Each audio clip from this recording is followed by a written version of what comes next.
এই বছর ছিল মামির 6 ইয়ার্স বার্থডে। তো আগের বছর যেহেতু 5 ইয়ার্স বার্থডেটা ছিল, তো ভেবে রেখেছিলাম আগের বছর একটু ছোট করে মামির বার্থডেটা সেলিব্রেশন করব। বাট আগের বছর আর করা হয়নি, কারণ ওই সময়টাতে মামির এক্সাম চলছিল সেই জন্য।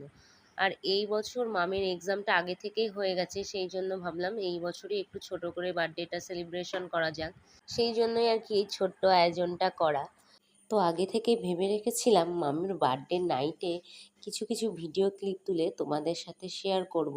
তো এত ব্যস্ততার মাঝে সেগুলো আর হয়ে ওঠেনি, যেহেতু নিজের বাড়ির অনুষ্ঠান। তো যাই হোক, মামের অনুষ্ঠান চলাকালীন কিছু ভিডিও ক্লিপ তুলে রেখেছিল আমার একটা ননদ, তো তার কাছ থেকেই নেওয়া এই ভিডিওগুলো। তো দেখো, মামিকে মামের দাদু ভাই, পিপি, দিদুন আরও অনেকেই আশীর্বাদ করেছে। তো তারপরে মামের বাবা করলো, আর সবশেষে এখন আমি আশীর্বাদ করতে এলাম মামকে। তো আশীর্বাদ করার শেষে মামকে দেখো গিফট দিয়ে দিলাম, তার পছন্দের কয়েকটা গিফট। তো কি গিফট আমি দিলাম, আর মামের আর পিপি, দিদুন, আরও অনেকে দাদুভাই গিফট দিয়েছে। তো কে কী গিফট দিয়েছে অবশ্যই তোমাদেরকে পরে দেখাবো।